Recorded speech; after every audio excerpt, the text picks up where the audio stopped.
Flesh. The only thing that I think was left out of the introduction, and that was a very lengthy introduction, thank you, is that our company is not just a one person, but we have 11 employees and everybody works virtually. So when I started this company, it was after many years of traveling 7 days a week, doing audits of medical device companies all over the world. And I didn't want to do that anymore. I wanted to stay home and spend time with family. So I consciously set up a business where I could work virtually 100% of the time. And I knew I wanted to hire employees and have them have the luxury of being able to work from home as well. Now in this COVID environment, we look like geniuses, but we've been virtual since the beginning of the company in 2013. And everybody on our team spends most of their day on Zoom meetings and always has. And we almost exclusively work with startup companies or very small medical device companies. Another thing that I wanted to explain about this presentation is I approached it from the perspective of this is advice for angel investors, not investment advice for larger investors such as VC firms, because the advice that you would give would be very different.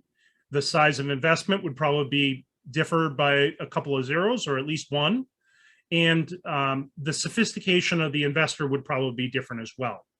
So angel investors tend to know less about the requirements for medical devices, and they tend to make smaller investments and they're making them earlier stage. So they're inherently higher risk, but they're also hopefully getting a higher reward or a return on their investment.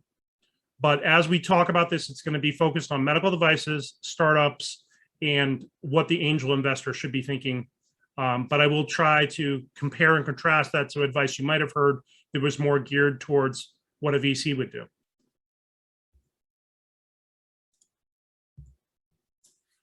This is just an outline of the different slides I'm going to present. So I will jump into this. First item is going to be what are the different types of investment opportunities there are that are FDA regulated products. So I just put a picture up of each one, and I'll point to each one. The first one is vaccines in the top left-hand corner. That's the biologics division of the FDA. The pill in the middle, that's FDA drugs. So this would be human drugs. Then we have the veterinary division of the FDA. In general, even though they regulate devices for medical, for veterinary uses, there's no approval process. There's no, it's really no approval at all for veterinary devices. It's just approval of the drugs.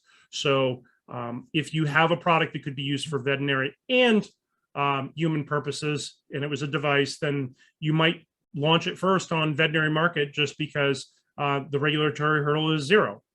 So that's something to keep in mind. Then we have devices. That's my area of expertise. This happens to be Abiacor's pump that's used for assisting the heart. Originally, they were working with artificial hearts. So they had the Abiacor heart, and then they switched over to a pump that would assist the heart instead of having it be a permanent implantable. So you can remove it and put in a new one if you need to. So that really makes it much easier for them to treat patients and remove it in a very it's not non-invasive, but non-traumatic way. And then the last area in the bottom right is supplements. And the only area that my firm focuses on is the device side. There are people that specialize in all the different areas, but our firm only does devices. I used to work in the biotech and pharma industry, so I worked on vaccines. I worked on drug development. My specialty was scaling everything up to production scale and making the initial product so you could do clinical studies. But my firm's specialty is the devices, like the bottom left. If I were going to give some just general advice to angel investors, it's very high risk to get involved in a seed stage biotech company or drug company for biologics and pharmaceuticals, because these companies are probably going to be 10, 15, or even 20 years away from revenues. So when you're thinking about an exit strategy and anybody tells you the exit strategy is less than 10 years, they either are naive or they're lying, one or the other, because I've never seen anybody be able to get one of these products to market in a timely manner. COVID vaccine development being the exception, but you will notice that there weren't any small companies involved in the development of COVID vaccines. We're looking at the likes of Moderna and Pfizer that are getting involved in those kind of development projects. They have massive resources and they can work on it in an emergency. So that's the only way you can get those kind of products to market quickly. And although vaccines are a little faster timeline to get approval, because every year they're having flu vaccines get to market. It's at existing facilities that are already licensed by companies that have done this before and have very deep pockets. So if you want to invest in those kind of products, invest in publicly traded companies. That's a better way to invest that money. I, for instance, invested in Abbott, and I'm very pleased with how my Abbott stock has done. So, and if you look at that, it's a nice straight line going up for the last several years. So that's a great way to invest in those kind of products for an angel investor. The other products, the veterinary, if it's a drug product, you want to get an expert on drug regulations for veterinary to really understand what the hurdles are there. Same thing for supplements. It's not, I invented it so I can sell it. I invented it, now I have to go to the FDA and get them to approve that supplement. And it's not a trivial process, and my firm recommends a different consultant that specializes in that, and he's an attorney. The device side, that's an ideal place for angel investors because those products can get to market in 2 years or less. There are products that take longer, but there are also products that can take less than a year. So when you're thinking about timeline to exit strategy, a device product is going to be much more favorable, and it's going to have a high ROI. So it is possible to see a 40% year after year ROI for those kind of investments. But you need to make sure that you understand the regulatory process. And if the company can't explain their regulatory process and you don't have somebody that can help you with due diligence, maybe you give me a call or give somebody else a call that specializes in that. But if a company doesn't have their strategy down, then you probably should say, come back to me when you're ready. Because if they don't have their strategy complete, including regulatory, they're not ready for your investment. The next question that usually comes up is, what country should you launch in first? And one of the very common things I hear a lot is, oh, I was told to launch in Europe first because the regulatory approval process is faster and we can get to market faster. That was true a decade ago or maybe more. That is no longer true. And I purposely got out of doing a lot of CE marking business and shifted all my work to 510K submissions. We still support CE marking for different companies, but it's usually a company we're also doing other work for. But this was actually my business card back when I started in 2009. I created a business card and it was a collage of all 72 notified bodies in Europe. And I did 100% of my work on CE marking because that's what everybody wanted. It was the fastest way to market. That's no longer true. It's the most expensive and the slowest way to market now. It's worse than anything China ever thought of. It's an extremely burdensome and costly process that is fraught with delays. And the notified bodies that are in charge of the process, all the logos on this screen, of the 72, there are only about 11 of them that I would ever recommend anybody work with. And many of these companies are already out of business because of the regulation changes that have occurred from the time that I left this market, 2012, till now.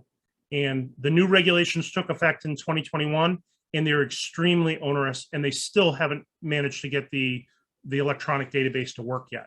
So there's a lot of hurdles that still haven't even been crossed. So which country should you launch in first? My recommendation is typically the FDA, launch in the US market. The FDA process has not really changed. They've gotten more structured. They have a checklist now. They have guidance documents. They're implementing electronic submissions, but it's making the process more consistent and more rigorous, not making it, they're not adding requirements. It's still the same 510K process. It's still the same testing. And really that's benefited our company and all our clients because they can get their products to market with some predictability. We see 95 to 98% of the 510K submissions out there are cleared by the FDA, and you don't see anywhere near that number for any other market. Canada would probably be my second market that I would look at, but it's 1/10 the size.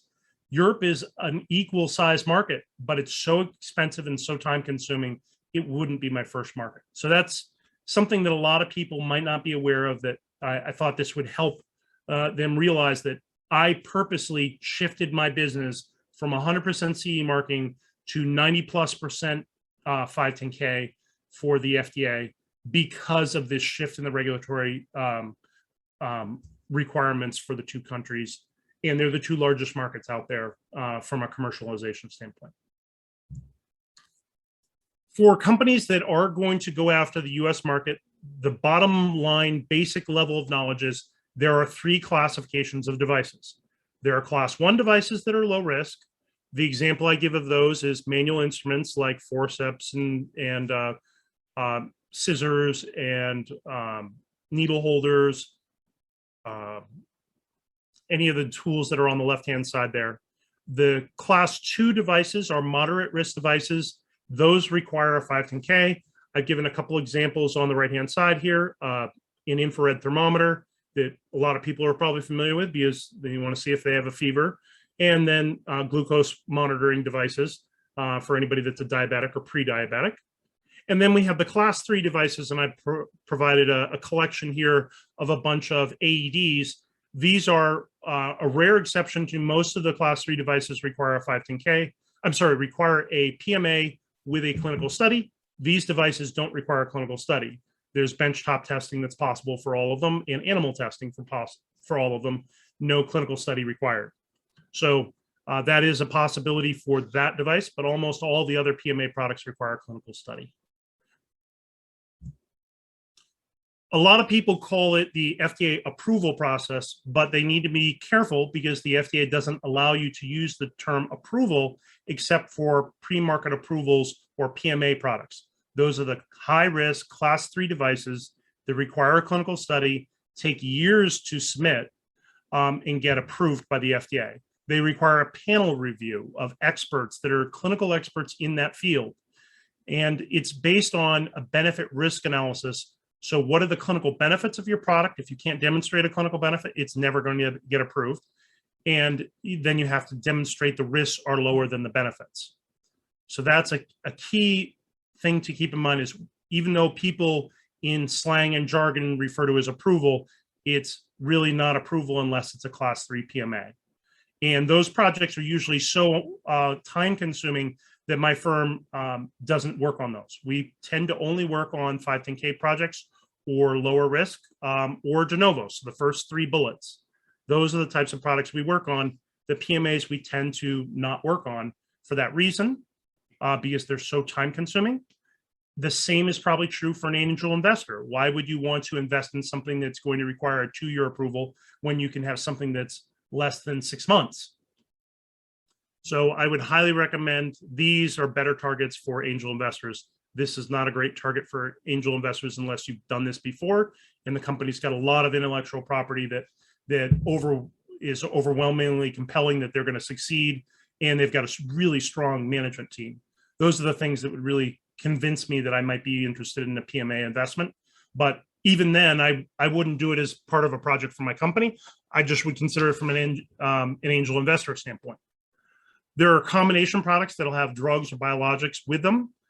We generally don't work on those unless it's just a coating, like an anticoagulation coating on a catheter would be an example, or an antibiotic containing dressing for a wound. That would be another example of a combination product. 361 products, the 361 refers to a code in the regulations, but 361 products are tissue products. So this would be something like a corneal implant or something derived from human tissues, maybe an allograft for anybody that's familiar with orthopedic products. And then we have humanitarian device exemptions or humanitarian device designation for products, HUD. HT and HUD status for a product is limited to products that have a very small population size. If I remember correctly, the population is something like 8,000 per year. So if you have over that threshold of number of patients per year that could suffer from that disease state in the US market, then you can't get that status. But if you can, and it's a very small market, that's an option for a way to get your product on the market. It tends to be good for rare diseases. And a lot of the companies that do that kind of thing are zealots. They have a personal stake in it. They personally know somebody that's suffering from that disease. They themselves are suffering from that disease. And so they are committed in a way that you don't normally see any startup company being committed. They're going to get that product to market no matter what it takes, because they're personally invested. I'm not saying they're bad investments. It's a different process from the others. But the ones we focus on are the first three bullets. 510K exempt, that's usually a class 1, but there are some class 2. 510K clearance, that's typically class 2, but there are some class 1s, and some unclassified products that are very old types of products like a dressing. And then de novo, that just means we're creating a brand new product classification because there's nothing else like it in terms of technology, or there's nothing else like it in terms of the indications you want to treat. So all the brand new products we came out with for COVID, those are all de novo products because there was no COVID before, so we couldn't treat that before.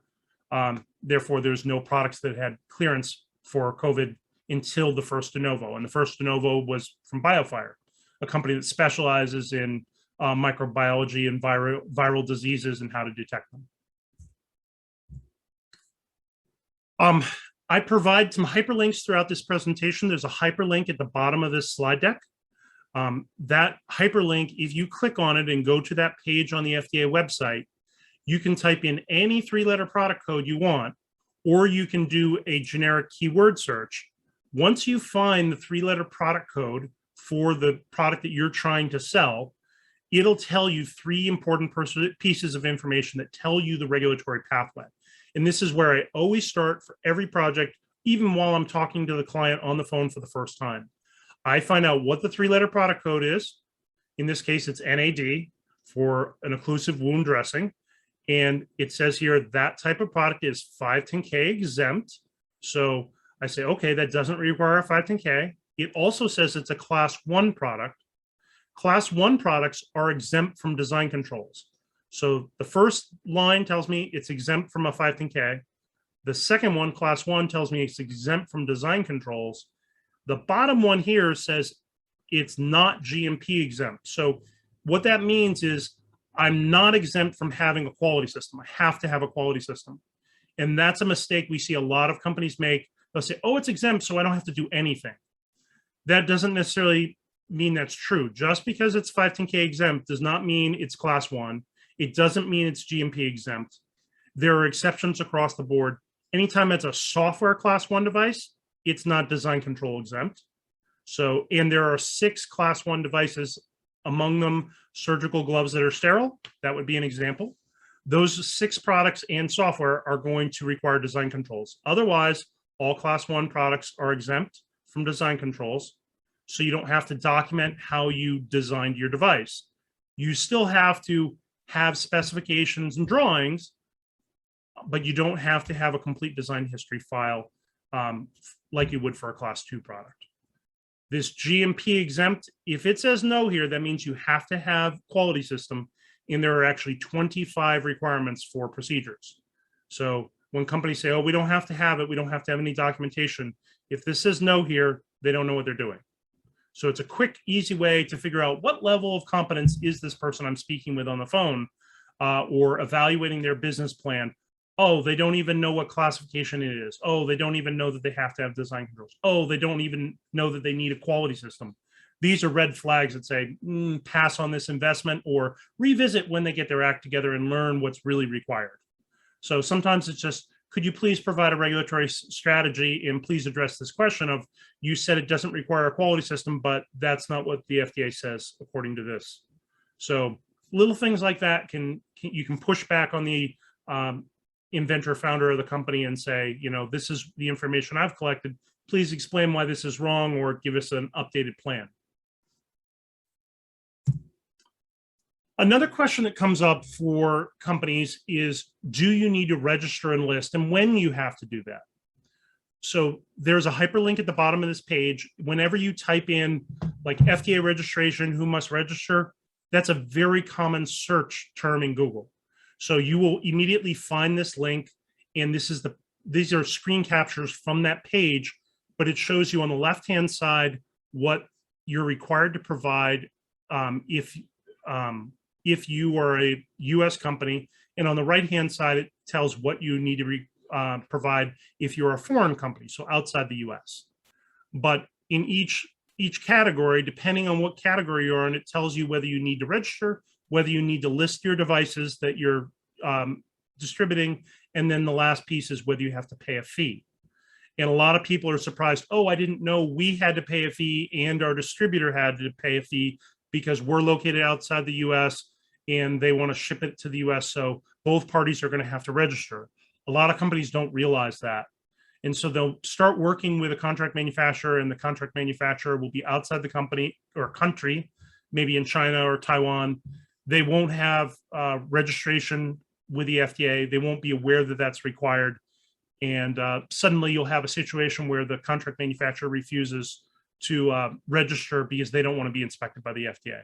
So you want to head those problems off right at the pass, making sure who is your supplier, are they registered with the FDA? Those are little things you can check. You're not asking for proprietary information. You're just saying, just tell me who the supplier is so I can verify they're registered with the FDA. They could just give you the registration number. It's a simple number to search with.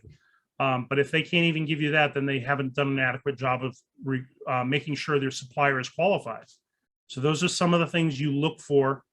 Any foreign company is required to have a US agent. So that means somebody like me or their distributor would be a contact for the FDA in case the FDA can't reach somebody in that company in the other country. So you're required to have a US agent if you're a foreign firm. So that's another thing they should be aware of, and many companies aren't. Okay, this slide, I haven't put a lot of detail on here, no bullet points or anything, but this is simple on purpose. This is supposed to be what I like to call a swag, a scientific wild ass guess. We're looking at how much does it cost to develop a medical device, and how long does it take to get that medical device to market? And the reason why I like to use the number 101, because everybody's familiar with, oh, you know, when you first start school, 101 is an introductory class. So at the introductory basic level, how much is it going to cost me to develop a medical device? How long will it take to get it to market? If anybody tells you that it's going to cost them less than $100,000 to get their product to market, there's some information missing from their plan. I don't know what the information is that's missing. It could be testing requirements. It could be marketing and distribution. It could be regulatory approval. Who knows what is missing, but a budget under $100,000 isn't going to get a new medical device to market. It just won't be enough. You'll be undercapitalized.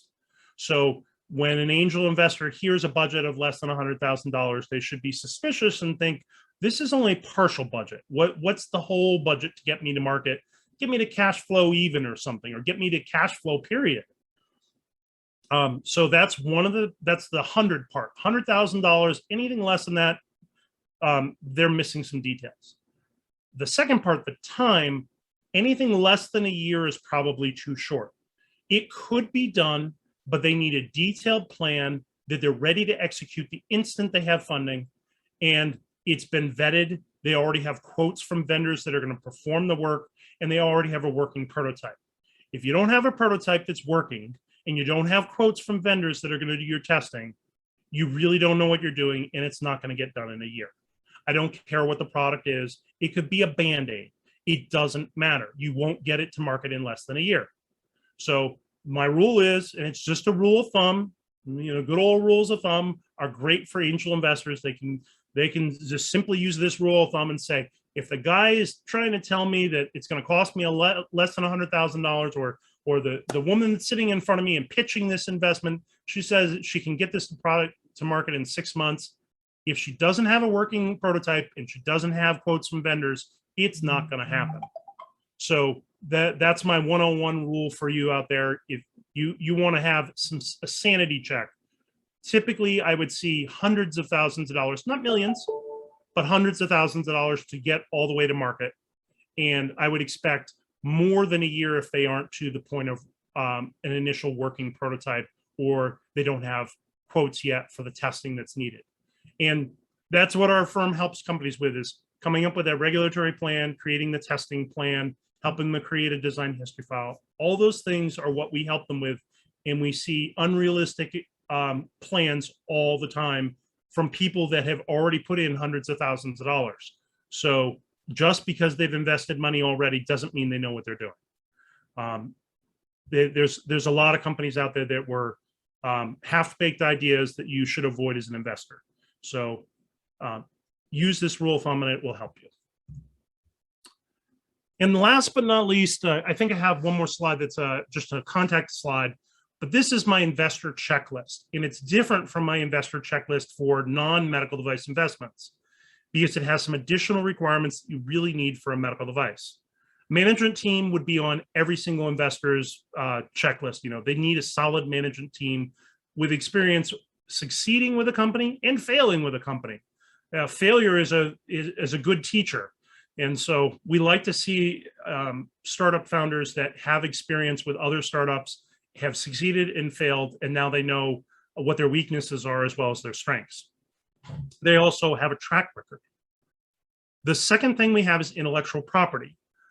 Not every business plan needs intellectual property, but most medical device investments do need intellectual property, because even though you are trying to complain or trying to explain to the FDA how your product is similar to another device that's already on the market and follow that 510K pathway, you need some point of differentiation, or you're going to be fighting your way to the bottom of the cost. So whoever can offer this for cheaper is not the race you want to be in.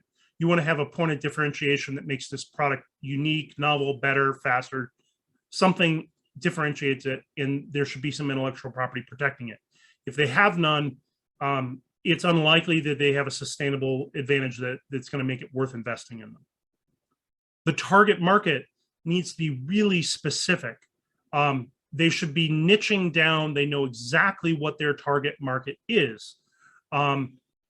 Medical device in general isn't small enough. Dental isn't small enough. You need to really know, what patient population, what physicians are going to use this, or is it even going to be used by a physician? How many times do they do this per year? When people tell me the market is in billions or trillions, my eyes glaze over and I start falling asleep. Please tell me a realistic market size, and don't just take the $1 billion market and say you're going to get 1%. That shows you really don't know how to do a strategic market analysis. I want to know which are the early adopters for this product. How are you going to get to them? How are you going to get them to buy your product? How are they going to pay for it? You need to have figured that out.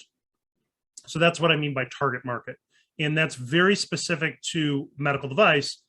The other industries should also have a target market, but their strategic analysis of the target market will look very different, because it's not a regulated market and it's not a reimbursed market. So reimbursement is key, and I covered that at the end. Market size estimation, same thing. It's part of that target market. If you can't accurately identify what your market size is, and it should be large, it should be very large. You should have a niche strategy. We're not going after the whole market, we're going after a niche. That's how most of this business works. It's niche markets. It's substantially better for this little niche, and we will have no trouble penetrating that little niche. So if you haven't really nailed it down, you need to go back and sharpen your pencil and your plan, so you've really identified the key customers that want this product more than anybody else. Yeah, we can get more revenues later, but show me with the smallest possible market first. The next item is regulatory pathway. We typically produce that for a company that wants to do US market for $750 as a flat fee. Sometimes, if it's a product that we've done before, it takes me 10 minutes and I can do it on the phone with them. So a company that comes to you without a regulatory pathway identified in writing by a regulatory expert, or at least confirmed by a regulatory expert, they weren't even willing to pay the $750 to ask somebody like me. And they could even go to the FDA and ask formally from the FDA, and that's only $2,000. So you could get it direct from the FDA, or you could get it from a consultant, and it's still small dollars to get that official answer. So companies that aren't willing to even do that, they really better know what they're doing and have a regulatory person on staff before you consider investing in them. Timeline and milestones, we discussed this in the previous slide.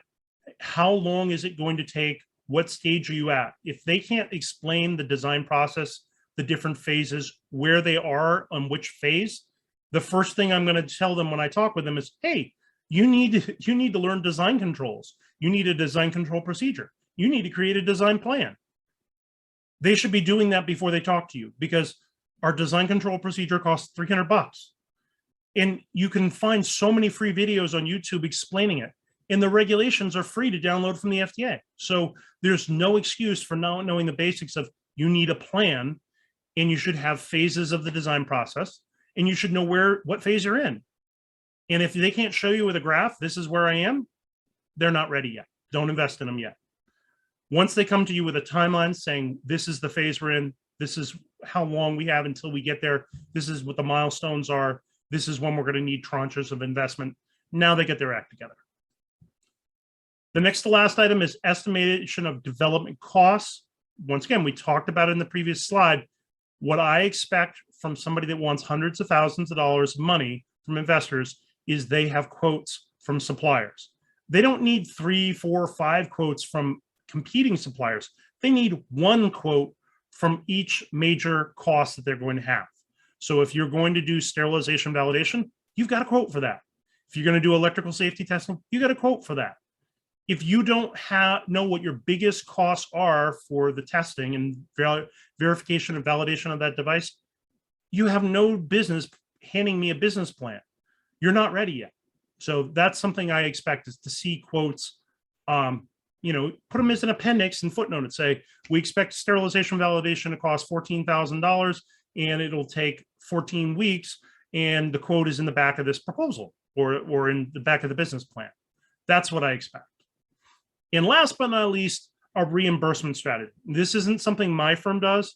I can refer companies to reimbursement experts, but just because you know of a CPT code or the code that is used for medical billing, that doesn't mean you can use that code for your product. CPT codes are generally specific to a device, model, and brand. So if you are that company that has that CPT code, that's easy. But if it's your competitor's CPT code, you have to get your own.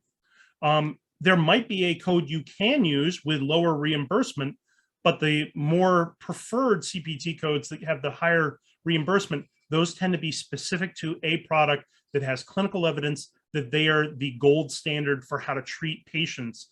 And that's what's recommended by Medicare and Medicaid. And they won't reimburse other treatments that are less than the gold standard. So, and it's not even one for the whole country. They have it regionally decided. So you really need a reimbursement expert, and you have to have a budget for a clinical study. When you know that you're going to have to do reimbursement studies or clinical studies, your budget needs to be hundreds of thousands, if not millions, for the reimbursement study.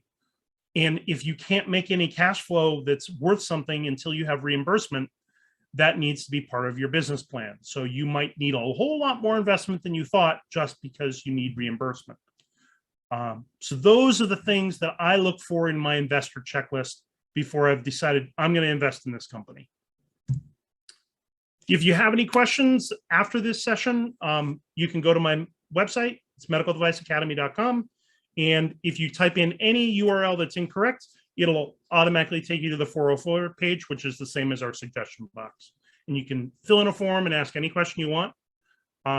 And then there are contact information on this page. You can schedule a meeting with me anytime. And you can call me on that phone number or email me. Well, thank you, Rob. Really appreciate you giving detailed descriptions here. At this point, I'd like to open up the question and answer form. If anybody has any questions, please feel free to open up your video and your audio so we can see you and you can ask the question. While you're formulating it, Rob, let me start off with a question. Often we get companies that come for valuation, for investment, but they have their own valuation. The question really would like to know is that depending, of course, we get a variety of companies, some with, with just an idea, no patent, some with a patent, but a prototype, maybe not. And some are more advanced in the sense they've got a prototype, they've applied for FDA clearance, and others, they're even more advanced. They've probably done some clinical trials. So how do you propose that we should value these companies in general, the strategy behind it? That'll be great from an investment point of view. In general, I like to use rules of thumb again. The best you're going to see for a medical device company is usually in the hundreds of millions. So you see those kind of dollar figures when the company has sales and it's a very popular product. So any company like J&J can come along and buy them cash for hundreds of millions of dollars and start selling it immediately.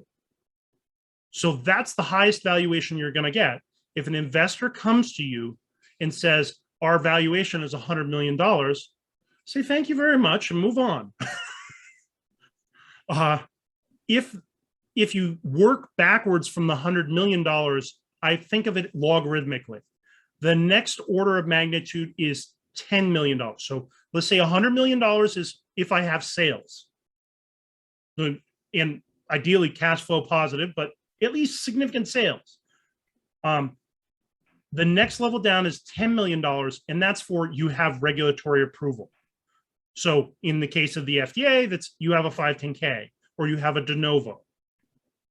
And it's an order of magnitude. So it could be $5 million, it could be $50 million, but you shouldn't see a $100 million valuation for a product that only has clearance.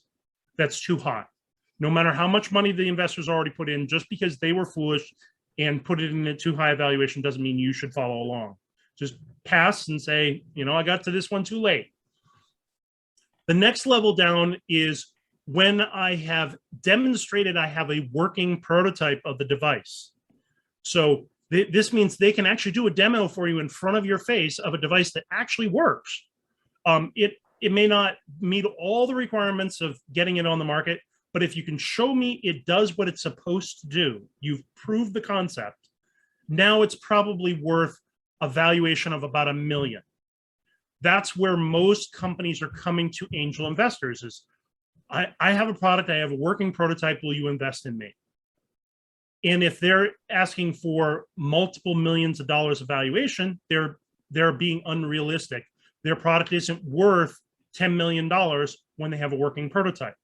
They need they have a lot more work to do, and they may have to redesign the product once or twice to finally get it through the clearance process. So I wouldn't be very favorable on an investment that was, let's say it's, somebody said my company's worth $5 million and I have a working prototype that was 3D printed. I'd be like, I think that's a little steep. And there's definitely some room to negotiate them down. And if they're rigid, I'll pass. I got in this too late. Sorry. And they'll have a down round eventually.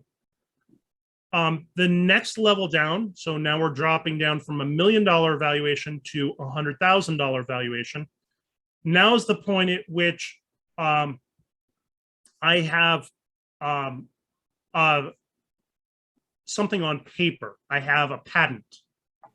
So if a company has an issued patent and they have it on paper, they have the design, they have sketches of it, they maybe have a couple of the parts, key components figured out, but they don't have a complete working prototype, maybe I can give them, this is worth $100,000. So if you're investing $100,000 and I'm saying the company's worth $100,000, give me half, please. But they probably want to give you 10%. So there's a disconnect here when they think their company is worth all this money because they got a patent issued. No, your patent isn't worth $1 million. Your patent's worth maybe 10,000 to 100,000, but not much more. And it would really have to be an overwhelming patent that just groundbreaking to earn that. And then the next level down is I have a napkin sketch, and you've worked with me before and you want to invest in me. Well, the concept, maybe it's worth $10,000, but talk is cheap and so are ideas. So come back to me later when you have some a little bit further along. So I won't invest in somebody that doesn't even have a provisional filed. I won't invest in somebody that doesn't have a regulatory strategy and have the timeline and milestones figured out. But their valuation should sort of follow my rules of thumb. And I think you'll find most investors overpay when they're angels. Their valuations are not realistic that they've invested in.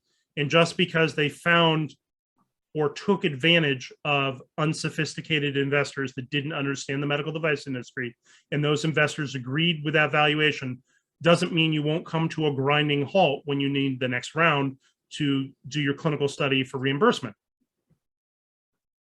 So that's my general advice on valuations. Yeah, so I mean, in summary, what you're basically saying is an order of magnitude. If you have a patent, it's about 10 to 100,000 or so. If you have a prototype, it may be 100,000 plus, maybe up to $1 million. And if you have an FDA clearance, we're looking around $1 million or so. And then, of course, if you got sales, it's probably tens of millions, maybe 100, depending on what kind of sales you have and so on. Okay, very good. But Tom, they're just orders of magnitude. Yeah. Tom, you have a question? I do. Thanks. Hey, Robert, thanks. This has been great. Question on timeline, regulatory timeline. Mm-hmm. I've heard, I guess, anecdotally that in the last year and a half, 2 years, there's been such a bigger backlog built at the FDA, probably across all kinds of products due to COVID. Have you seen that? And if so, what does that do to anticipated timelines, and or when does it get back to normal, if there was ever a normal? We have seen a backlog. We have seen it impact certain things, but the one thing it doesn't appear to have affected is the 510K review clock. The 510K review clock is supposed to be 90 days long, and those are calendar days. So whenever the FDA asks for additional information and puts your submission on hold, however long it takes you to respond to that is the additional delay. Typically, if it's a short delay, we expect something about 30 days long. So if you take the 90-day review clock from the FDA and add a 30-day hold while you're busy preparing your response to the FDA, we look at 120 days as being the norm. If you didn't do some testing you needed to do, that testing might take you a whole quarter or even 2 quarters. The FDA gives you up to 180 days to do your testing in response to any of their requests. So there is sort of a bimodal profile for the timeline for 510K clearance, where you see a lot of them approved or cleared around 120 days. And then you see a whole bunch other ones approved somewhere 180 days later. That means they used every single bit of that 180 days to come up with a response to the FDA because they weren't anticipating the FDA's request. And so if you add the 120 plus 180, you're at 300 days. So we have 2 key spikes, one at 120 days and the second one at 300 days. If you look at de novo submissions, almost all the submissions are delayed, and we see 180 days not even being possible for most products. We see 300 days being the average. So that means almost all of your de novo products are delayed for additional information requests. And they use all of the 180 days, and it takes 300 days to get those de novos through. There are exceptions, but it's usually a company that's done a really good job of pre-subs with the FDA and found out what testing was required before they started. The delays that we see that are COVID related are primarily on the pre-subs. We've had the FDA refuse to have pre-subs. We've seen pre-subs go from 2 months out to 4 months out. So before we would say, well, let's just ask the FDA what testing plan ask them for feedback on our testing plan. We'd submit that testing plan, and 2 months later, they'd give us feedback. Now it's 4 months later. And in the world of a startup, 2 months is a big deal. So sitting on your hands for 2 months while you wait for the FDA to tell you, yes, you can go ahead with your testing plan is not usually tolerable. And so you have to take some risk and say, what things are we absolutely sure we need to do, and what things are we not sure of? How can we reduce the risks associated with doing testing that we may or may not have to do? And so it's putting a higher premium on having a good regulatory plan, having a very detailed testing plan, getting experts involved across the board for all the different parts of the 510K or de novo. And if you don't do that, then you're going to have a delay during the submission. If you do that up front, you're looking at a 2-month delay to get the feedback from the FDA, so 4 months total, just before you can start your testing. So if I have 4 months to request a meeting for the FDA, then another 4 months to do the testing, and then I have another 4 months for the FDA to review my 510K, I've got a year. And that's where that magical number of a year comes from for the development process. 4 month period for pre-sub, 4 month period for testing, 4 month period for the 510K review, total of 12 months. But some companies will say it's going to take 2 years. Some people say it takes 6 months. They need to be a little more specific about where they're at and what steps remain. So that's what I look for in a plan. But the biggest delays are all in the pre-subs. I haven't really seen any quantitative delays in the 510K clearance. Thanks. So one of the questions that Rob, you mentioned earlier was related to clinical trials. What you had said was class 3 devices typically require clinical trials. Is it possible under some scenarios that you also need them for class 2 510K submissions? Yep. And if so, what are some of the guidelines that you would suggest we should look at from an investor point of view? Somebody comes in and says, you know what, this one is class 2. We've already applied for 510K clearance. Yeah. We're just waiting for it, at most 1 year. But once you get into the clinical trial situation, now obviously it's going to take much longer. Yeah. So, and costlier. So we offer as a flat fee, and that's our strategy for startups. We offer them flat fee pricing for most of the work. So if somebody needs a testing plan for what tests we need to do for this device to submit a 510K, we charge $1,000 for that testing plan. In that, we'll tell them all the standards that are required, and we'll indicate whether clinical studies are required, whether animal studies are required. Sometimes it's not clear, and we recommend do a pre-sub because it's not clear. Sometimes it's very clear, and it says you shall do a pre-sub, and that's what or you shall do a clinical, and that's what your competitor did. So you can actually look up on the clinicaltrials.gov database, and you can see how big was the study, how many patients, how long was it, what was the study design. There are companies that aren't even aware that clinicaltrials.gov exists. So if you don't know whether you need to do the clinical study and you don't know what the competitor did, that you're not ready yet. But we offer a testing plan that says, here's the tests you need to do for benchtop, here's the animal testing you need to do, if any, and here's the human clinical testing you need to do, if any. And if there's a human clinical test, we can usually identify another device like yours that did something that's on clinicaltrials.gov, and we would use that as a starting point. But there are probably anywhere between 10 and 20% of medical devices with 510Ks that have clinical studies. And with de novos, it's more like 80%. And for IVDs, it's 100%. Okay. Examples that I gave in my slide where I had the different classifications of devices, thermometers, 100% of thermometers require a clinical study. But the size of the study is defined by a standard. It's 135 patients. That's it. So, and it's segmented by age population, but if you're going for adult patients, it's 135 adults. And you have to have so many of those with a fever. So it's a real study. Same thing for the glucose, but it's a different quantity. So they have a guidance document, and I think it's in the hundreds. So it's like 300-400 patients that you need for that study.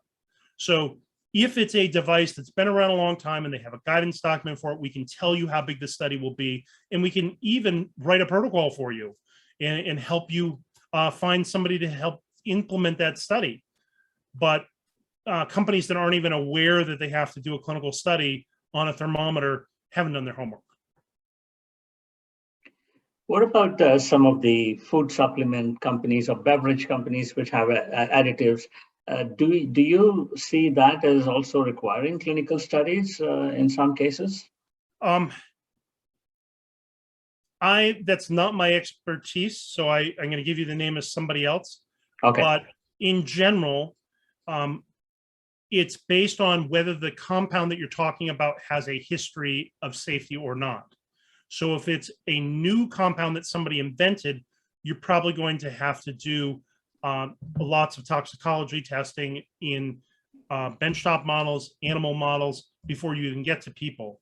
If you've got a product that has been on the market as in a similar, just a different formulation or a different shape, that might be something that you don't need to do any human testing at all, because there's enough good data already out there for that product. So it really depends on what the material is that you're adding. Whenever you're talking about a recombinant protein, so somebody's going to use recombinant DNA to make a product, now you've suddenly jumped into the biologic group, and this is not going to be a simple pathway. It's going to require human clinical studies. I found a very large company that had billions of dollars to spend and made that mistake. And I said, you're going to have to do a clinical study. And they said, no, we won't. We've had experts that tell us no. And I'm like, have you spoken with the FDA and gotten it in writing? Well, no, but we talked with a regulatory expert. That's nice, but this is a recombinant protein, and I can guarantee you 100% this will be required. And I was right. After they spent $2 million on development, they found out the hard way. Oh, yep, he was right. And they canned the whole project. Yeah. Please feel free to ask questions if anybody has any. In the meantime, I would ask another question, Rob. Often we are contemplating the risks involved in trying to invest in some of these startup companies. Would you comment on what kind of risks that we should be looking at, given they're probably doing everything? They've got a product, they've got an idea, they've applied for FDA clearance, maybe they've received it as well. What are some of the risks that we should be concerned about of things that might not work out the way it might? Most of the companies that I look at, their biggest challenge or thing that is a risk that creates a substantial delay or increases their costs is when they're not able to pass one of their tests that's required. So examples of that would be shipping validation. They failed to pass that because they didn't design their packaging properly. Maybe it's an afterthought and they just copied somebody else's packaging and hoped it would work. Another example would be not being aware of the electrical safety requirements. So just because you can design a device that works doesn't mean it meets the electrical safety requirements. Same thing for EMC testing. Right now, the standards for electromagnetic compatibility are extremely tough for medical devices. They're including RFID spectrum of radiation, as well as high frequency radiation. So it's very difficult for companies to pass that EMC testing, but it only costs maybe a couple grand to do a preliminary pre-assessment. So why would I invest hundreds of thousands of dollars without that pre-assessment being done? Yeah. I might be willing to do an initial higher risk investment of a small amount so they can do their testing and eliminate that risk. It's sort of like check the box. Can you pass the pre-assessment for EMC testing? Yes. Okay. You pass that milestone. Almost every product out there that I see now has software. They want to put software in everything. I want to have it talk to my smartphone. It has to talk to this. Otherwise, nobody will buy it. Even if it's my Band-Aid, it has to talk to my smartphone. So if everything's going to have software, you have to know how to validate software. That requires knowledge of what 62304 is. It's an IEC standard for software lifecycle development. 99% of programmers out there don't know what that standard is. So they can write code that works, but it won't pass the regulations. So if they don't know what 62304 is, just throw out that number.